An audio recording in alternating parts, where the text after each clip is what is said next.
महाराष्ट्रातील सर्व जनतेने प्रथमतः इतका मोठा शपथविधी सोहळा पाहिला आहे। जवळपास 50 ते 60 हजार जनतेने या सोहळ्याचा आनंदही घेतला।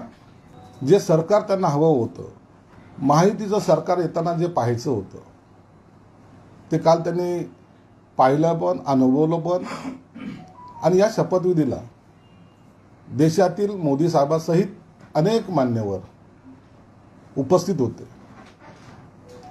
जी शंका काही लोकांना होती की महायुतीमध्ये ऐन वेळेला काही बिघाडा होतोय का, एकनाथ शिंदे साहेब शपथविधी घेतील की नाही घेतील, या सर्व प्रश्नाची उत्तरं त्या शपथविधीच्या समारंभामध्ये आपल्याला पाहायला मिळाली। हे आलेलं सरकार 5 वर्ष किती मजबूतीने चालेल याची ग्वाही या सर्व मुख्यमंत्र्यांसहित सर्वांनी दिलेली आहे। म्हणून कालचा हा आनंद सोहळा ज्या लोकांनी पाहिला नाही, ज्याला आमंत्रित केल्यानंतरही आले नाही, ते दुर्दैवी लोकांस म्हणायला काही हरकत नाही।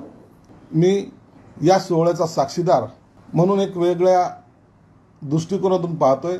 कालच शपथ झाल्याबरोबर देवेंद्र फडणवीस साहेबांनी ज्या शिंदे साहेबांनी घोषणा केल्या होत्या किंवा ज्या योजना आणल्यात त्याची अंमलबजावणी चालू राहील असं स्पष्टपणे सांगितलं।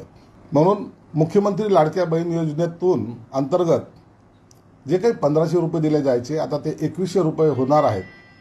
ही सर्वात आनंदाची बातमी कालच्या झालेल्या त्यांच्या प्रेसमध्ये त्यांनी सांगितली आहे। म्हणून कोणी कितीही टीका केली तरी या तिन्ही पक्षाचं असलेलं सरकार अत्यंत मजबूतीने आणि अत्यंत गतीने चालेल याबद्दल शंका नाही।